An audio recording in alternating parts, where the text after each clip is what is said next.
यहाँ पर वर्णन किया था कौन सी,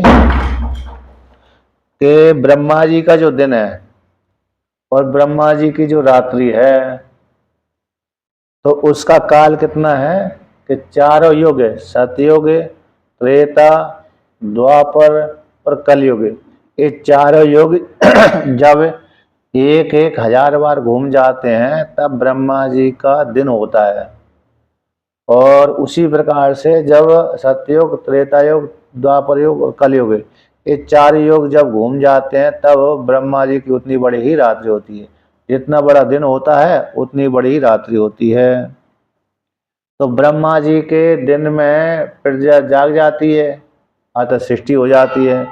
ब्रह्मा जी के सो जाने पर प्रजा का लय हो जाता है, अतः सृष्टि का संहार हो जाता है। तो उस काल में प्रजा किसमें, ब्रह्म रूप ईश्वर में लीन हो जाती है। तो इस प्रकार से तो फिर अर्थात क्या हुआ, ब्रह्मा जी के जगने पर सृष्टि होती है और ब्रह्मा जी के सो जाने पर सृष्टि का संहार हो जाता है। किंतु कहते हैं ब्रह्मा जी के जगने पर सृष्टि होना, ब्रह्मा जी के जगने सो जाने पर सृष्टि संहार हो जाना। तो संहार, तो यहाँ पर दो प्रभवंती और प्रलीयंते, ये दो वाक्य आए थे कि दिन के आ जाने पर, यानी ब्रह्मा जी के दिन के आ जाने पर क्या होता है, सृष्टि हो जाती है, उत्पन्न होते हैं। और ब्रह्मा जी के सो जाने पर सृष्टि का संहार हो जाता है, लियंते।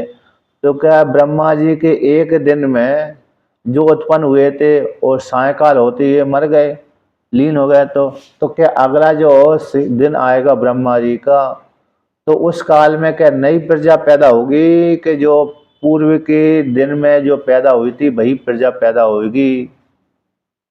और जो जो मर गई थी, मतलब ब्रह्मा जी की रात्रि आ जाने पर कैसी हो गई थी प्रजा, प्रजा रे, प्रजा का शरीर, प्रजा नष्ट हो गई। प्रजा के अर्थात ब्रह्मा जी का जब दिन समाप्त हो गया, उस काल में प्रजा कैसी हो जाती है, लय को प्राप्त हो जाती है। क्या प्रजा वो नष्ट हो जाती है, मर ही जाती है, अर्थात परमात्मा में लीन हो जाती है। यद्यपि प्रजा का नाश तो नहीं होता है, तो क्या वो जो ब्रह्मा जी के दिन के समाप्त हो जाने पर, रात्रि के आ जाने पर प्रजा कैसी हो जाती, ब्रह्म में लीन हो गई। तो ब्रह्म में लीन हो गई तो वही प्रजा दोबारा कद उत्पन्न नहीं होगी। तो क्या परमात्मा ईश्वर नई दिन में, ब्रह्मा जी के नए दिन में, आगे आने वाले दिन में नई प्रजा को पैदा करता है कि नहीं? तो भगवान ने कहा नहीं, जो ब्रह्मा जी के पूर्व दिन में जो प्रजा थी जिसको ज्ञान नहीं हुआ था, वही प्रजा ही ब्रह्मा जी के अगले दिन में पैदा होती है। कोई परमात्मा ईश्वर नई प्रजा को पैदा नहीं करता। यदि नई पैदा करेगा तो फिर क्या दोष आ जाएगा, अकृत अभ्यागम दोष की प्राप्ति आ जाएगी। अर्थात जिसने पाप कर्म नहीं किए उसको दुख की प्राप्ति, जिसने पुण्य कर्म नहीं किए उसको सुख की प्राप्ति। जिसने ज्ञान के लिए कोई प्रयत्न किया नहीं था, ज्ञान के लिए कोई मोक्ष के लिए कोई प्रयत्न नहीं किया था, उसको मोक्ष हो गया। तो इस प्रकार के दोष की प्राप्ति हो जाएगी, क्योंकि जब भी सृष्टि होती है उसमें सुख और दुख दोनों ही प्राप्त होते रहते हैं। तो बहुत से व्यक्तियों को सुख की प्राप्ति होती है, बहुत से व्यक्तियों को दुख की प्राप्ति होती है। तो जब सुख दुख प्राप्त होते हैं तब फिर, तो यदि ब्रह्मा जी के दिन में सृष्टि हो गई, रात्रि संहार हो गया, तो उस काल में प्रजा को यदि नाश कर दिया, प्रजा को यदि नाश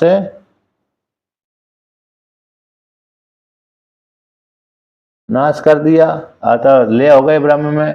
तो जब लय ब्रह्म में हो जाएगी तो फिर नई सृष्टि करना पड़ेगी ईश्वर को। तो कहते ना, अतः प्रजा वाली जो सृष्टि है पूर्व की रहती है। जो ब्रह्मा जी के पूर्व दिन में जो प्रजा उत्पन्न हुई थी वही ब्रह्मा जी के अगले दिन में भी वही उत्पन्न होती है। कोई नई नई ईश्वर सृष्टि नहीं करता, नई नई प्रजा को उत्पन्न ईश्वर नहीं करता, अनादि सृष्टि आ रही है इस प्रकार से। इसलिए अकृत अभ्यागम दोष की प्राप्ति नहीं होती। और कहते हैं जो सगुण ब्रह्म की उपासना करते हैं, देवता आदि की उपासना करते हैं, ऐसे जो व्यक्ति होते हैं वो क्या होते हैं, एक लोक से दूसरे लोक को जाते हैं। उनके जो लोक हैं, उनके जो लोग हैं वो लोग कैसे हैं, आवागमन वाले हैं, पुनरावर्ती वाले हैं, पुनरावर्ती। किंतु आत्मा को प्राप्त होने वाले, आत्मा को जो प्राप्त हो जाते हैं, तो ऐसे वो लोग कैसे आवागमन वाले नहीं होते। ईश्वर को प्राप्त होने वाले लोग है, अर्थात जो ईश्वर को प्राप्त हो गया तो उसका ही आवागमन नहीं होता, बाकी अन्य लोकों में गया हुआ व्यक्ति तो आवागमन वाला हो जाता है। इसलिए व्यक्ति कहते हैं कि जो जीवात्मा है प्रत्येक कल्प में उत्पन्न होता रहता है। जब तक ज्ञान नहीं होता है तो उस काल में ब्रह्मा जी के दिन के हो जाने पर उत्पन्न हो जाते हैं। तो भूता उत्पन्न होकर के भूत जो समुदाय है उत्पन्न हो करके प्रलीयन्ते, रात्रि के आ जाने पर, दिन के आ जाने पर पुनः उत्पन्न जग जाता है, यानी उत्पन्न हो जाता है, और रात्रि के आ जाने पर पुनः लीन हो जाता है। तो नया नहीं पैदा होता है।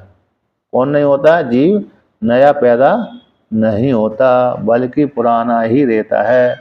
इस प्रकार शरीर उसको नया नया प्राप्त होता रहता है, लेकिन उसकी जो क्या है, जन्म है, नया जीव को उत्पन्न ईश्वर नहीं करता। इस प्रकार से वर्णन किया। अब पुनः और कहते हैं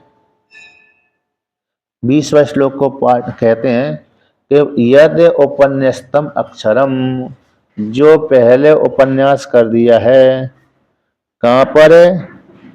8:3 में उपन्यास कर दिया है, जिस ईश्वर का उपन्यास प्रतिपादन कर दिया, वर्णन कर दिया है 8वें अध्याय में, 8वें अध्याय के 3 में, और 8वें के 5 में, 8वें अध्याय के 3 श्लोक में जिसका अक्षर का ब्रह्म का वर्णन किया गया था, तस उसकी जिसका उपन्यास किया गया था अक्षरम ब्रह्म परमम, 8वें अध्याय के जो 3रा श्लोक है, अक्षरम ब्रह्म परमम, ऐसा जो उपन्यास किया था, उपक्रम किया था, जो तद अनुपयुक्तम, भी उपयुक्त नहीं है, किम यदि अन्यद उक्तम इति, कहते अन्यद जिसका उपक्रम किया गया था वह यहाँ पर अनुपयुक्त नहीं है, इसलिए किम कि अन्यद ही उक्तम,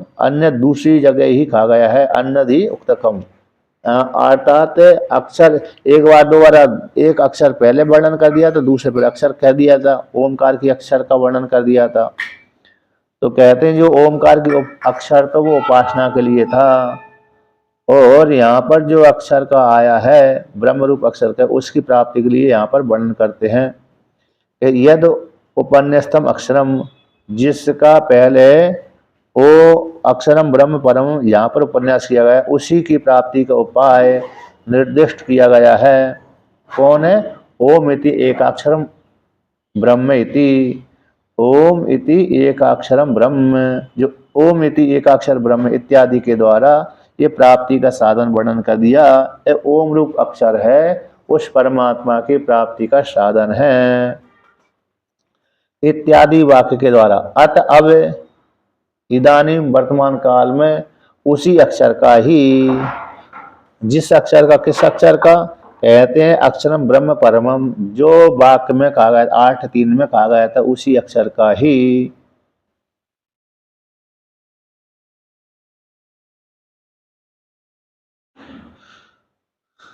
यहाँ पर एक शंका जो आई थी कि पहले जो 8वें अध्याय मतलब तीसरे श्लोक में कहा गया था अक्षर ब्रह्म परमम, इसमें जो उपकर्म किया गया था वह उपयुक्त नहीं था, क्योंकि आगे जा करके अक्षर ब्रह्म का वर्णन कर दिया था अन्य। तो कहते न, उसी जो व्रत जो घटना घटी उसी की अनुवाद करके अनंतर ग्रंथ को वर्णन करते हैं। पहले जो आत्मा के वर्णन किया गया था उसी की प्राप्ति के लिए ओमकार रूप अक्षर का वर्णन किया गया।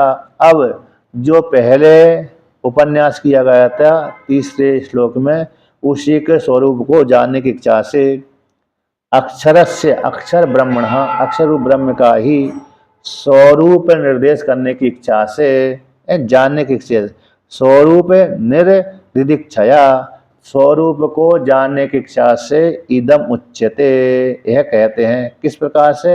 येन योग मार्गण इदम गंतव्यम, जिस योग मार्ग के द्वारा यह गंतव्य प्राप्त करने के योग्य, जानने के योग्य है।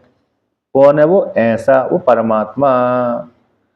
परमात्मा इस योग मार्ग के माध्यम से जानने योग्य, प्राप्त करने योग्य, उसको लेकर के यहाँ पर वर्णन करते हैं। तो 20वें श्लोक के द्वारा वर्णन करते हैं। परस्तस्मात्तु भावोऽन्यो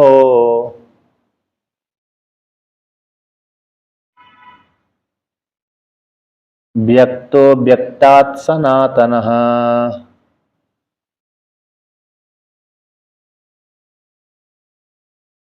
यः सः सर्वेषु भूतेषु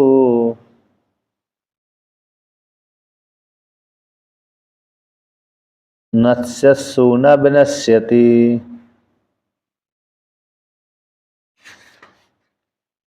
तो यहाँ पर कहते हैं पर है, यानी भिन्न है। पर यानी भिन्न। कौन भिन्न है? कहते हैं एक जगह पहले अव्यक्त शब्द आया था 18वें श्लोक में, अव्यक्ताद् व्यक्तयः सर्वा प्रभवन्ति हरागमे। तो यहाँ पर जो अव्यक्त शब्द आया है, तो क्या उस अव्यक्त शब्द से ये परमात्मा पर है। कौन है? ये परमात्मा पर है, भिन्न है। उससे, अव्यक्त से, और अक्षर जो उपासना था उससे भी, और अव्यक्त से भी कैसे भिन्न है। तो ऐसे जो पर है भिन्न है। तस्मात् उससे, किससे? जो अव्यक्त है, यानी प्रजापति की स्वाप अवस्था रूप जो अव्यक्त है उससे भिन्न है। ऐसा जो भाव, अन्य भाव अव्यक्त है। यानी यहाँ पर जो अव्यक्त आया है, कौन आया? परमात्मा का वाचक आया है। और जो पहले 18वें श्लोक में आया था वो तो प्रजापति की स्वाप अवस्था कहलाती है। ऐसा जो भाव है, भाव भी यहाँ पर किसका वाचक है? अक्षर ब्रह्म का। तो ऐसे अक्षर जो रूप जो ब्रह्म है, अन्य है, यानी अव्यक्त, प्रजापति की स्वाप अवस्था से भिन्न वाला है, अव्यक्त, यानी चक्षु आदि इंद्रियों के द्वारा विषय नहीं होता। जो परमात्मा ईश्वर है, परमात्मा है, चक्षु आदि इंद्रियों के द्वारा विषय नहीं होता। ऐसा उससे, ऐसा जो सनातन है, अव्यक्तात्, कहते अव्यक्तात् अव्यक्तो सनातन पराभावो अन्यो। उस अव्यक्त से, यानी प्रजापति की स्वाप अवस्था से, भूत भूत अविद्यादि लक्षण रूप अव्यक्त से ये भिन्न है। तो यहाँ पर तस्मात् अव्यक्तात् है, तो प्रजापति की जो स्वाप अवस्था है अविद्या लक्षण वाली अव्यक्त है, उससे भिन्न है। कौन भिन्न है? परहा भावो अन्यो अव्यक्तो सनातनः, यानी जो परमात्मा रूप स्वरूप है वह प्रजापति की स्वाप अवस्था, सुसुप्ति अवस्था से भिन्न है। कि यह सा सर्वेषु भूतेषु, ये सारे भूतों के नष्ट होने पर, यह सा न विनश्यति, है परमात्मा जो चिरंतन रहने वाला है, कहते हैं उसका नाश नहीं होता। अतत आत्मा का नाश नहीं होता। पंचभूतों का नाश हो जाता है, पंचभूतों के नाश हो जाने पर आत्मा का नाश नहीं होता। कार्य वर्ग का नाश हो जाता है, कारण वर्ग जो परमात्मा है उसका नाश कभी भी नहीं होता। इस प्रकार से वर्णन किया। यहाँ पर है, भावो है, अन्य और अव्यक्त और सनातन, ये इसी परमात्मा के विशेषण है। और तस्मात् तू अव्यक्तात्, ये पंचमी विभक्ति है, तो प्रजापति की स्वाप अवस्था जो अविद्या लक्षण वाली है उससे एक दोनों का अन्वय हो जाएगा। तो इससे भिन्न परमात्मा है। तो सारे भूतों के नष्ट हो जाने पर, लोक आदि के नष्ट हो जाने पर, है ना, ब्रह्मादि जो ब्रह्म लोक में रहने वाले उनके नाश हो जाने पर भी ये आत्मा का नाश नहीं होता। इस प्रकार से जान लेना चाहिए। अब यहाँ पर वर्णन करते हैं, भगवान भास्कर इसका व्याख्यान करते हैं कि परो यानी व्यतिरिक्तो यानी भिन्न, पर यानी व्यतिरिक्त यानी भिन्न। किससे भिन्न है? कि उस अव्यक्त प्रजापति की स्वाप अवस्था रूप अवस्था से वे भिन्न है। कुता किससे? तस्मात् किससे पर है वो परमात्मा? तस्मात् उससे। किससे? कहते हैं संपूर्ण व्यक्तियों की उत्पत्ति प्रलय हेतु रूप अव्यक्त ब्रह्म से, इन स्वाप लक्षण से, प्रजापति की स्वाप जो लक्षण है अवस्था है उससे ये परमात्मा भिन्न है। तू शब्द कहते अक्षरस्य विवक्षितस्य। तू शब्द किसका? अक्षर की विवक्षा करने के लिए आया है कि अव्यक्त से विलक्षण प्रदर्शन करने के लिए, यानी तू शब्द अब प्रजापति की स्वाप अवस्था जो है, कारण अवस्था है, अविद्या लक्षण वाली जो अवस्था है उससे भिन्न है। ये तू शब्द विलक्षण प्रदर्शन करने के लिए आया है कि जो परमात्मा अव्यक्त रूप जो परमात्मा है, प्रजापति की स्वाप अवस्था जो लक्षण रूप जो अव्यक्त है, अविद्या है, उससे भिन्न है। तो ऐसा जो भाव है, कहते हैं भाव को अर्थ करते हैं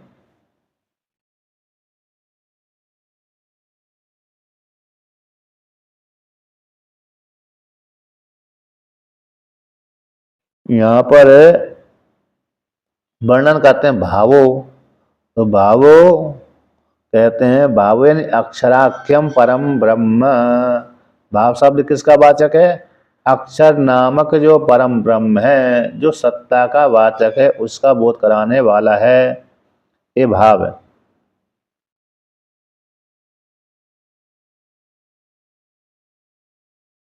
यहाँ पर टीका में 302 नंबर पृष्ठ पे कहते तू के द्वारा द्योतितम विलक्षणम अन्य शब्द के द्वारा प्रकटितम। तू शब्द से विलक्षण का वर्णन कर दिया और अन्य शब्द के द्वारा वहां पर वर्णन कर दिया कि परमात्मा उससे भिन्न है। भाव शब्द सत्ता का वाचक होता है, तो यहाँ पर भाव किसका वाचक है? परमात्मा का वाचक है। भू सत्तायाम धातु हृदय, तो यहाँ पर अक्षर ब्रह्म का ही वाचक है, भाव शब्द है।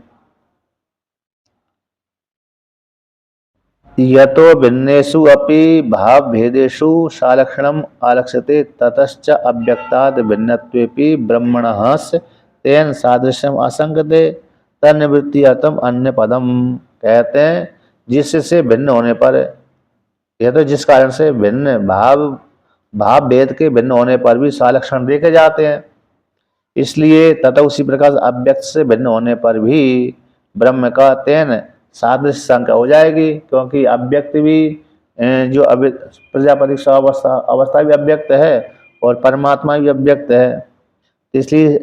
इसलिए दोनों सादृश्य हो जाने से, आशंका हो जाने से, तो कहते हैं तब निवृत्ति के लिए अन्य पद आया है कि परमात्मा उससे भिन्न है अव्यक्त से।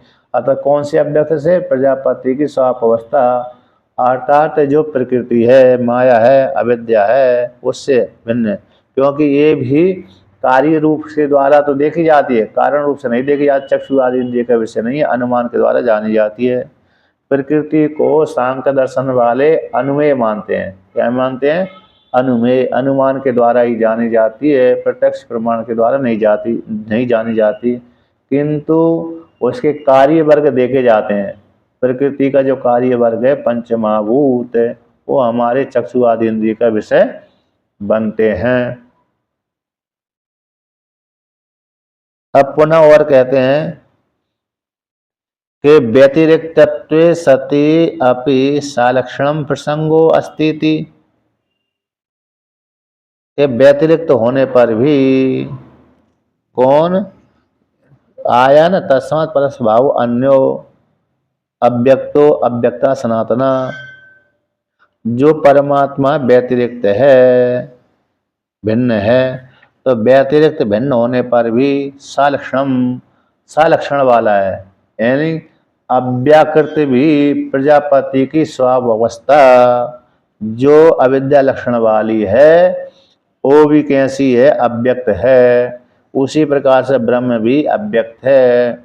तो व्यक्त अव्यक्त हो जाने से व्यतिरिक्त होने पर भी सालक्षण वाली हो जाएगी। सालक्षण की प्रसक्ति हो रही है, क्योंकि प्रकृति भी अव्यक्त कहलाती है और ये भी ब्रह्म भी अव्यक्त है, तो सालक अक्षर ब्रह्म भी सालक अव्यक्त है, तो एक लक्षण वाली हो जाने से तो एक ही हो रहे हैं, तो उसकी निवृत्ति करने के लिए कहते हैं अव्यक्त में न जाए, प्रजापति की स्वाप अवस्था रूप जो अव्यक्त उसमें न जाए, इसलिए उसको हटाने के लिए कहते हैं अन्य इति, अन्य शब्द आया है। अर्थात वह परमात्मा प्रजापति की स्वाप अवस्था रूप जो अविद्या लक्षण वाली अव्यक्त है उससे भिन्न परमात्मा है। अन्य विलक्षण साचा अव्यक्तो, वो अव्यक्त से अनिंद्रिय गोचर, इंद्रिय का विषय वो परमात्मा नहीं है। आगे कहते हैं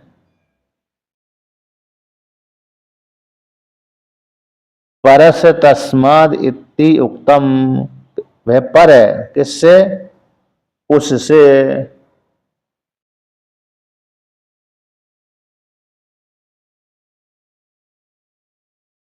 प्रकृति उसमें कल्पित है, प्रकृति उसमें कल्पित है, उसका कार्य नहीं है कि नहीं? नहीं तो कार्य कारण मानेंगे तो गड़बड़ हो जाएगा। इसलिए परमात्मा किसी अनादि कार्य कारण से रहित है, परमात्मा कल्पित है, उसमें कल्पना की गई है, इसलिए पर है, यानी परमा माया क्या अनिर्वचनीय है। तो कहते हैं पर है कौन, परमात्मा उससे अव्यक्त से। तो इति उत्तम कहा गया है, तो कस्मात पुनः पर, किससे वह पर है, तो इससे पर है। तो यहाँ पे पूर्व है उक्ताद भूत ग्राम बीज भूताद अविद्या लक्षणात् अव्यक्तात्, परमात्मा को पर किया गया। तो प्रश्न बना तो किससे पर है, कि पूर्व में जो कही गई है, पूर्व में किसको कहा गया है, कि 18वें श्लोक में कहा गया अव्यक्ताद व्यक्तयम अव्यक्ताद, अब व्यक्तयः सर्वा प्रभवन्ति हरागमे, ये 18वें श्लोक में वर्णन किया गया। ऐसे अव्यक्त से इन प्रजापति की स्वाप अवस्था से सारी दिन के आ जाने पर सारी प्रजा उत्पन्न होती है, रात्रि के आ जाने पर लीन हो जाती है। तो इससे तो पूर्व में कही हुई, पूर्वोक्तात् का तो पूर्व में 18वें श्लोक में कही गई भूत ग्राम यानी भूत समुदाय, जो भूत समुदाय उसका जो बीज भूत है, भूत समुदाय का बीज कारण, किस लिए प्रजापति के दिन होता है, किस लिए प्रजापति की रात्रि होती है, इसको लेकर कहते हैं इसका जो बीजभूत अविद्या लक्षण वाली है, जिसके अविद्या नाम से कहा गया है। ऐसी जो स्वाप अवस्था रूप अव्यक्त है, उस अव्यक्त से ये परमात्मा कैसा भिन्न है।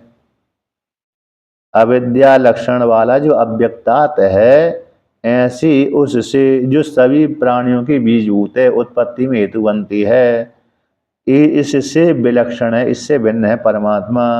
वो परमात्मा कैसे सनातन एवं चिरंतन है। कैसा है वो परमात्मा, सनातन है चिरंतन है, सनातन है चिरंतन।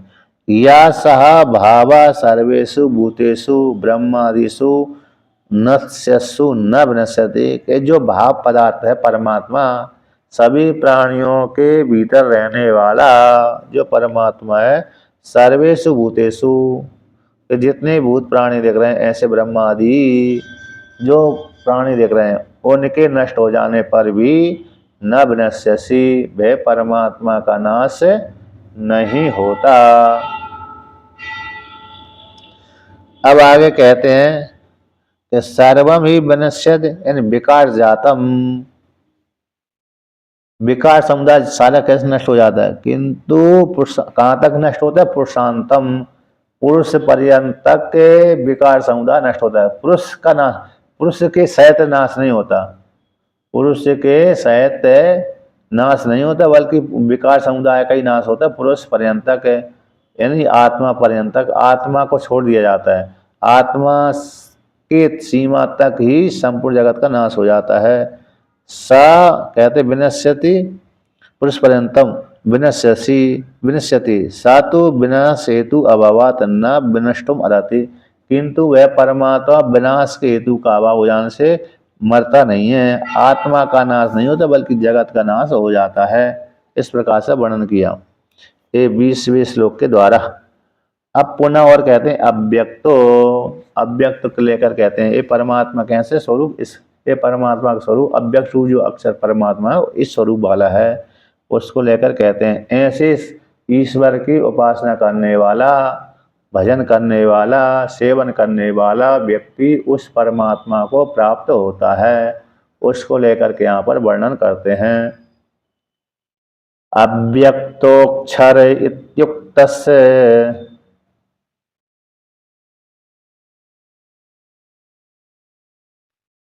तमाहो परमां गतिम्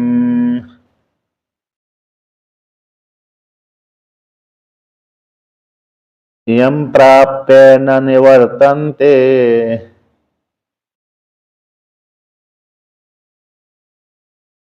तद्धाम परमं मम।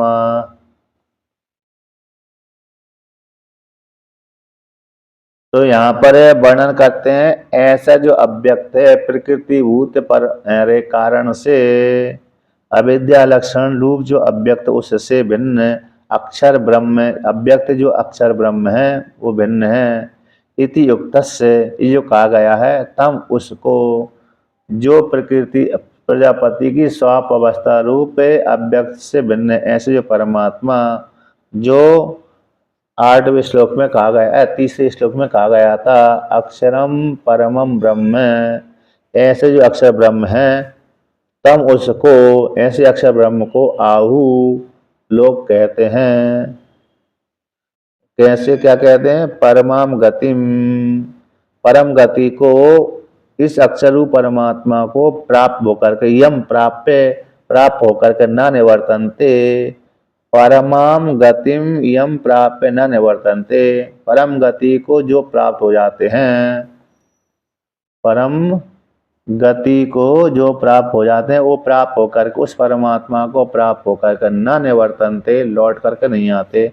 ऐसे जो तद्धाम है परमम परमम ममा, वो धाम मेरा परम है, मम है मेरा, मुझ वासुदेव परमात्मा का वो जो धाम है स्वरूप है, धाम है स्वरूप है, वो धाम परम है, उत्कृष्ट है, उसको प्राप्त होकर के कोई व्यक्ति लौट करके नहीं आता। तत् यानी अक्षरम, परम पर ब्रह्म, धाम में स्वरूप है जो प्राकृत नहीं है, जिसका कभी विवाद नहीं होता है, ऐसे उस परमात्मा रूप धाम को प्राप्त होकर के साधक यानी उपासक यानी ज्ञानी, ज्ञानी है ना, साधक उपासक बाद में ज्ञानी हो जाता है। जब तक ज्ञानी नहीं बनेगा तब तक लौटना बना रहेगा। जब व्यक्ति ज्ञानी हो जाता है, अपने आप को ये जान लेता है कि मैं तो ब्रह्म हूँ, तभी उसका लौटना बंद होता है, अन्यथा लौटना बंद नहीं होता, अन्यथा उसका जन्मना मरना होता ही लगा ही रहता है। जन्मना मरना बंद कब होता है? जब व्यक्ति अपने आप को जान लेता कि मैं तो ब्रह्म ही हूँ। इस प्रकार से अब भगवान भास्कर इसका व्याख्यान करते हैं कि यथा उक्त अव्यक्त भाव में श्रुति सम्मति को दिखलाते हैं। अव्यक्त थी कि कौन सा अव्यक्त है? अव्यक्त थी सो असौ अव्यक्तो अक्षर इति उक्त, है ना, यो असौ अव्यक्तो अक्षर इति उक्त से, तो अक्षरम परमम ब्रह्म इस वाक्य के द्वारा जो कहा गया है इति उक्त से, तम उसी अक्षर को, तम एव अक्षर संज्ञकम अव्यक्तम भावम, तम उसी को अक्षर संज्ञक जो अव्यक्त है, जो मन वाणी का विषय नहीं बनता, ऐसे भावरूप परमात्मा को, अक्षराक्ष नामक ब्रह्म को आहु, आहुयन कहते हैं। कौन? परमाम प्रकृष्टाम गतिम, जो परम प्रकृष्टा गति को प्राप्त हो गए उसके विषय में कहते हैं। यम यम भावम प्राप्य गत्वा न निवर्तन्ते, कि जिस भाव को प्राप्त होकर के व्यक्ति लौटता नहीं है, जिस भाव को प्राप्त होकर के व्यक्ति लौटता नहीं है। संसार आए, कहाँ के लिए नहीं लौटता? के संसार आए, संसार के लिए लौटता नहीं है।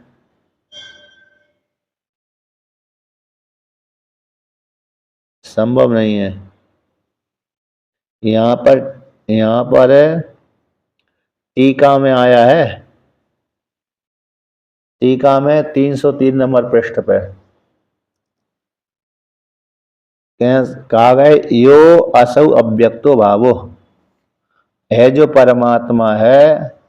अत्र यहाँ पर जो प्रकरण में दिखलाया गया 20वें श्लोक में परमात्मा 20वें श्लोक में दिखलाया गया, ऐसे अक्षराक्ष नामक परम ब्रह्म सब है। एन अक्षरम पुरुषम वेदा सत्यम, ये मुंडक उपनिषद की श्रुति है। जिससे ज्ञान के माध्यम से अक्षर पुरुष को जानता है वह, वो आत्मा कैसी सत्य है, जिसके माध्यम से जानता है। इत्यादि श्रुति में अक्षर इति उक्त से, तो इत्यादि श्रुति में अक्षर का वर्णन किया गया है, यानी अक्षर परमात्मा का। जिससे ज्ञान के माध्यम से अक्षरम पुरुषम वेदा, अक्षर पुरुष को जानता है, वो परमात्मा कैसा सत्य है। तो इति युक्त से जो आया ना, कौन सा? इति युक्त से जो कहा गया था, यानी अक्षर नामक परमात्मा को कहा गया था। तो अक्षर, तो मुंडक उपनिषद में ये वर्णन आया था कि अक्षरम पुरुषम वेदा सत्यम, जिससे ज्ञान, एन अक्षरम पुरुषम वेदा सत्यम, जिस ज्ञान के द्वारा साधक है उस अक्षर परमात्मा को जान लेते हुए परमात्मा के सत्य है। तो इति तम, उसको तम च अक्षरम भावम परमाम गतिम कहते, उस अक्षर नामक परमात्मा जो परम गति है, सभी की आश्रय है, सभी की नितराम स्थिति है, ऐसी परम गति को लोग कहते हैं। तो कौन सी गति? कठोपनिषद में आया है, पुरुषात् न परम किंचित सा काष्ठा सा परागति इत्यादि श्रुतया वदंती, कि पुरुष से बढ़कर, पुरुष से आगे न किंचित सा काष्ठा सा न सा परागति, तो पुरुष ही अंतिम काष्ठा सीमा है। अंतिम सीमा कौन है? पुरुष से बढ़कर के आगे कोई काष्ठा और गति नहीं है। तो गति कौन है? पुरुष ही है। पुरुष है परमात्मा, परमात्मा ही अंतिम गति होती है। तो इस अंतिम गति को प्राप्त होकर के साधक लौटता नहीं है। जब तक व्यक्ति परमात्मा को प्राप्त नहीं होता, परमात्मा में जाकर लीन नहीं होता, तब तक उसका लौटना आना जाना लगा रहता है। जैसे नदी से निकला हुआ जल जब समुद्र में चला जाता है, तब तक वो जल, तब जब चला जाता है तो फिर लौटता दोबारा का नहीं है। किंतु नदी में रहने वाला जल इधर उधर चला जाता है ना। दृष्टांत लेना इतना ही सीमित। जैसे नदियों का जल, अच्छा नदियों का भी जल तो ठीक है, लेकिन ये पात्र में रखा हुआ जल है ना, पात्र का रखा हुआ जल व्यक्ति एक देश से दूसरे देश को ले जाता है, तो इधर उधर आता जाता रहता है। किंतु जो समुद्र, भाई जल जब समुद्र में जाकर लीन हो जाता है तो फिर उसका आना जाना नहीं रहता।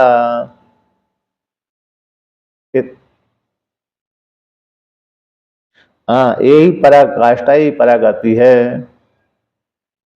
परमात्मा ही पराकाष्ठा है, सीमा है, और परमात्मा ही परम गति है।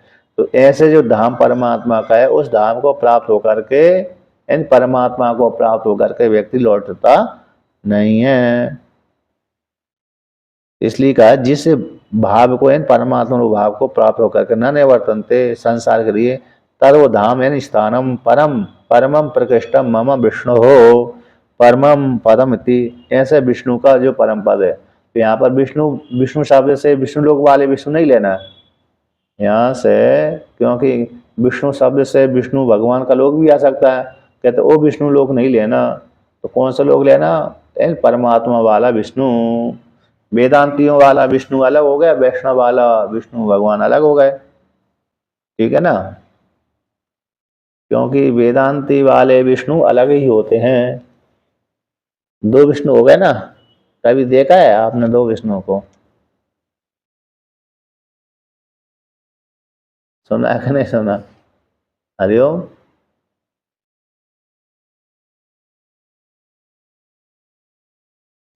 एक वेदांती वाले विष्णु होते हैं, एक वैष्णव वाले विष्णु होते हैं।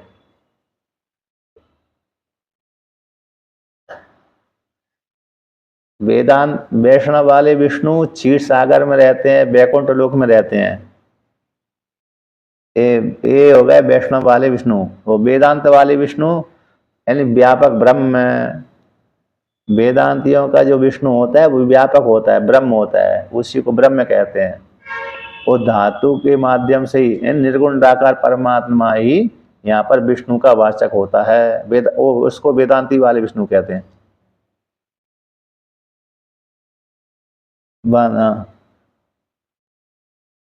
तो एक देश दोनों मानते हैं, तो इसलिए उनका लोक विशेष में बैठा हुआ है ना वो विष्णु। तो कहाँ सीमित कर दिया, परिच्छिन्न कर दिया। तो इसलिए फिर दो विष्णु हो गए वहां पर, एक वेदांती वाला विष्णु, एक वैष्णव वाला विष्णु। इसलिए तो यहाँ पर कौन से विष्णु को लेना है? यहाँ पर कहते हैं वेदांती वाले विष्णु। इसलिए भगवान ने कहा है ना, जो तद धाम है, जो स्थान है परम प्रकृष्ट मम विष्णु हो, मुझ विष्णु का परम परमम पदम। तो यहाँ पर वही विष्णु का परम पद लेना चाहिए। कठोपनिषद में भी आया तद तद विष्णु हो परमम पदम, एक कठोपनिषद का वाक्य है। ऐसा विष्णु, क्योंकि धातु है विश्ली व्याप्तक धातु। विष्णु शब्द जब बनता है ना, तो उसका अर्थ होता है विश्ली व्याप्तक। तो व्याप्ति शब्द का अर्थ संपूर्ण जगत को व्याप्त करके रहना। तो उससे नुक प्रत्यय कर दिया तो विष्णु शब्द हो गया। तो संपूर्ण जगत को व्याप्त करके रहता है, उसका अर्थ हो गया विष्णु। तो विष्णु संपूर्ण जगत को कौन व्याप्त करके रखा है? तो परमात्मा ब्रह्म ने। इसलिए वो एक लोक में नहीं रहता।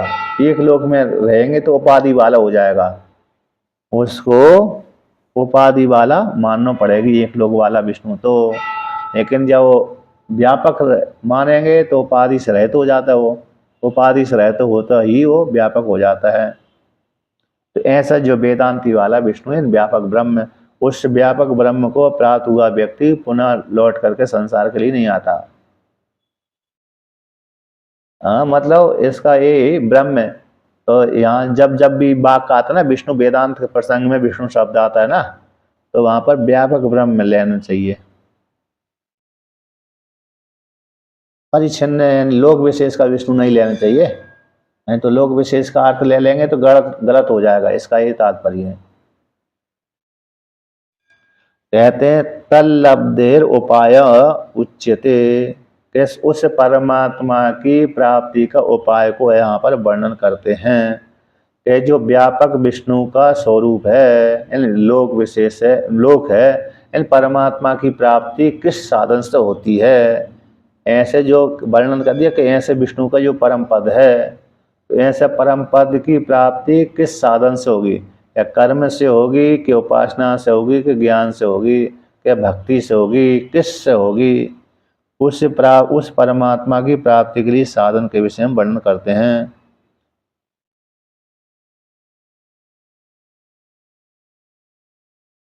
यहाँ पर टीकाकार कहते हैं, प्रश्न करते हैं, ननु अव्यक्त से अतिरिक्त जो विलक्षण परम पुरुष है, यानी जो अविद्या लक्षण रूप जो अव्यक्त है, उससे भिन्न जो परम पुरुष है, उस परम पुरुष की प्राप्ति में कोई कश्चित असाधारण हेतु कहना चाहिए।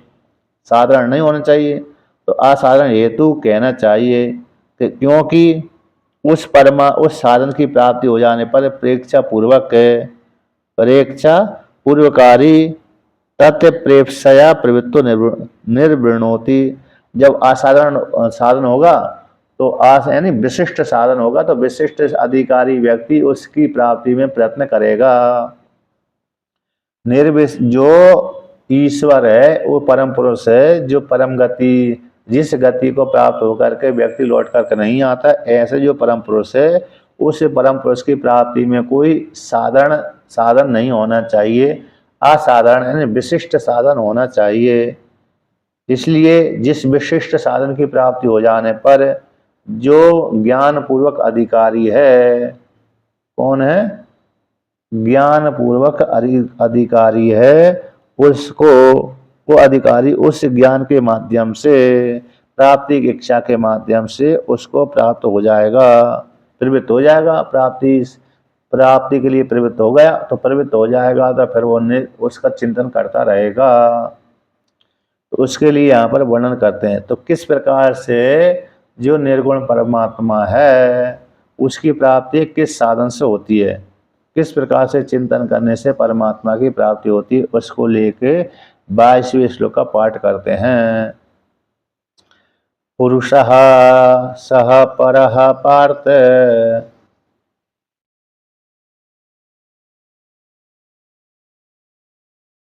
भक्त्या लभ्यस्तो नन्या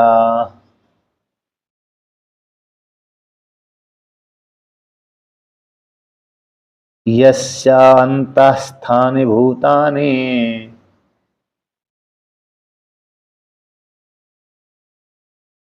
येन सर्वमिदं ततम्।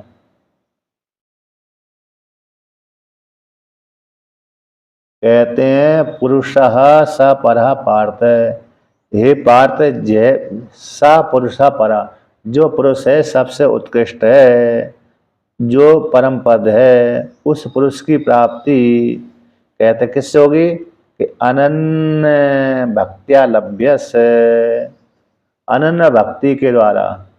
अनन्य भक्ति मतलब अभेद चिंतन, अनन्य भक्ति का अर्थ हो गया अभेद चिंतन, और उसको छोड़ करके किसी दूसरे का चिंतन करना ही नहीं है। जैसे बहुत से ऐरे होते ना, उपासक होते हैं, तो कहते हैं एक ही भगवान को हम मानेंगे, दूसरे भगवान को मानते ही नहीं है। किसको नहीं मानते, दूसरे भगवान को मानते ही नहीं है। ऐसे एक एक वो है ना, अरे ये जो स्वर्णकार जी सुनाते हैं ना, उनका शुक्ला जी का, प्रयागराज वाले के, कि गंगा जी में भी वो स्नान नहीं करते आजकल, शिव जी को तो मानते नहीं। वहां पर क्या इतनी मतलब एक में निष्ठा है, किसमें, विष्णु भगवान में निष्ठा है। तो इस प्रकार से एक में ही, तो उसी प्रकार से यहाँ पर भी एक में निष्ठा करे, अर्थात ईश्वर का ही चिंतन करे, अर्थात ब्रह्म रूप पुरुष का ही चिंतन करे, तो उसमें ही भक्ति हो।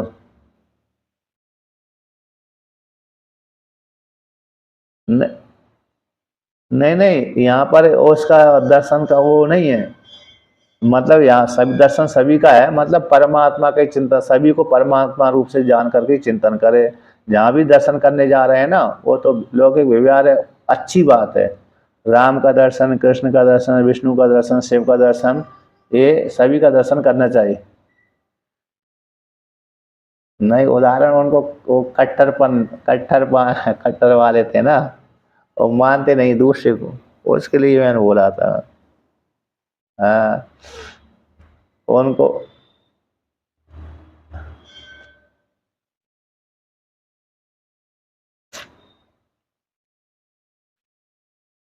नहीं, वो थोड़े उन्होंने उन्होंने ऐसा पकड़ मान लिया था ना, हम इनको मानेंगे ही नहीं, कट्टर वाले रहे, कट्टरता। तो इसलिए मैंने मतलब ये है कि एक में निष्ठा बना के रखना है, मतलब परमात्मा का चिंतन करना है, वो सभी को परमात्मा रूप से जानना है, जितने भी राम है, कृष्ण है, विष्णु है, शिव है और अन्य है, सब ब्रह्म ही है। ये अनन्य भक्ति हो गई। ये कैसे हो गई। और बाकी ऐसा नहीं कह के शिव जी के मंदिर में गए तो शिव जी को तो प्रणाम कर लिया, उसी मंदिर में राम जी का मंदिर है, उसको राम जी को प्रणाम नहीं करना, ऐसी बात है नहीं। अर्थात राम जी का मंदिर में भी शिव जी रहते हैं, शिव जी के मंदिर में भी राम जी रहते हैं, तो दोनों को प्रणाम करना है। हाँ हाँ, सबको प्रणाम करना चाहिए। जिस मंदिर में गए हैं ना वहां पर, उसमें उस भगवान को प्रणाम करना चाहिए। 4-5 मूर्ति तो रहती हैं, सभी को प्रणाम करना चाहिए। भगवान ले, हाँ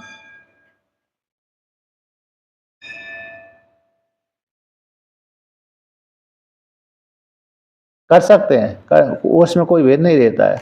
राम जी रूप मान करके प्रणाम कर सकते हैं, शिव रूप मान करके प्रणाम कर सकते हैं। उसमें भगवानों में कोई भेद नहीं रहता, व्यापक है ना भगवान। वो राम है, कृष्ण है, विष्णु है, शिव है, ये सब व्यापक है। तो देखिए, तो आगे कहते हैं कि अनन्य भक्ति के द्वारा ही परमात्मा लब्ध होता है। यस्य अंत, हाँ, अब उसी को उसी को वर्णन करते हैं, उसी को वर्णन करते हैं। यस्य अंत स्थानी भूतानी, कि जिस परमात्मा के भीतर सारे भूत रहते हैं। तो परमात्मा कौन हो गया? कारण है। और भूत कौन हो गया? उसके कार्य। जैसे मृतिका कारण हो गई, और मृतिका का कार्य कौन हो गया? घट है। तो घट उस मृतिका के भीतर रह रहा है, यानी मृतिका न हो तो घट नहीं बनेगा। उसी प्रकार से परमात्मा न हो तो कार्य जगत दिखेगा ही नहीं। तो अधिष्ठ कार्य जगत को दिखने के लिए कोई ना कोई अधिष्ठान होना चाहिए। तो इसलिए परमात्मा ही संपूर्ण जगत का अधिष्ठान है। उपाधि को लेकर के परमात्मा ही संपूर्ण जगत का कारण बनता है, और ये जगत उसका कार्य है उपाधि को लेकर के। वास्तव में वह परमात्मा ना किसी का कार्य है, ना किसी का कारण है। इस प्रकार से तो ये कहते हैं यस्य, जिसके, जिस परमात्मा के भीतर ये सारे भूत रहते हैं, जिस परमात्मा के द्वारा एन परमात्मा, जिस परमात्मा के द्वारा इदम सर्वम ततम, संपूर्ण जगत व्याप्त है। ततम एन व्याप्तम, तो उस परमात्मा के द्वारा कैसा संपूर्ण जगत कैसा व्याप्त रहता है। तो इस प्रकार से वर्णन किया। उसी को भगवान कहते हैं कि पुरुष यानी पुरुष सेनातिथि पुरुष अथवा पूर्णत्वाद वा पुरुष, कि पुरी में शयन करता है, हृदय रूप गुहा में शयन करता है, इसलिए पुरुष कहलाता है। अथवा किसी दूसरे की अपेक्षा इसको है ही नहीं है, इसलिए पूर्ण है। पूर्ण होने से पुरुष कहलाता है। सब परहा, यही परमात्मा कहलाता है। हे पार्थ, परवे निरतिशय परमात्मा है। यस्मात् पुरुषात् न परम किंचित स भक्त्या लभ्यस्तु ज्ञान लक्षणया अनन्य आत्म विषया। ऐसे जो परम पुरुष है वह परम पुरुष है, किंचित कहते हैं भक्ति को छोड़ करके, भक्ति के द्वारा ही लब्ध होता है। ज्ञान लक्षण कैसे हो जाता है? पुरुषार्थ न पर होता है, अन्य के द्वारा प्राप्त नहीं होता। तो अनन्य भक्ति के द्वारा आत्मा को वैसे करने वाली भक्ति के द्वारा प्राप्त होता है। यस्य पुरुषस्य अंतस्थानी, जिस पुरुष के भीतर यानी मध्य स्थानी कार्यभूतानी, जो भीतर रहने वाले कार्यभूत हैं, वो कार्यभूत उस परमात्मा के भीतर निवास करते हैं, रहते हैं, कल्पित हैं। कार्यम ही कारणस्य अंतर्वचन भवति, क्योंकि कार्य कारण के भीतर रहता है।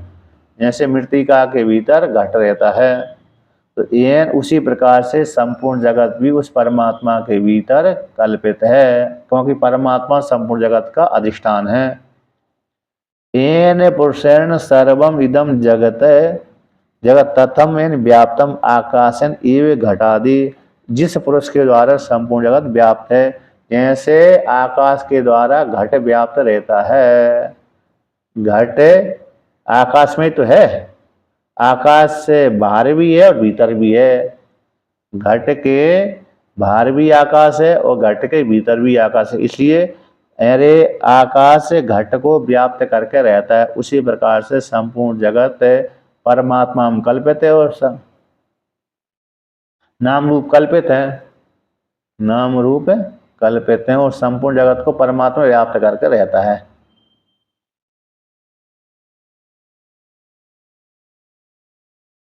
अच्छा अच्छा है,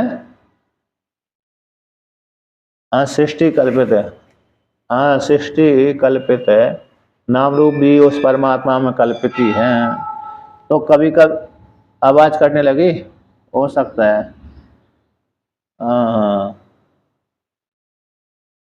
अच्छा तो ठीक है। तो समय भी पूरा हो गया, हो सकता है नेट की गड़बड़ी हो रही होगी। हाँ। चले वो तो हो गया, कल चलाते हैं फिर इसी को।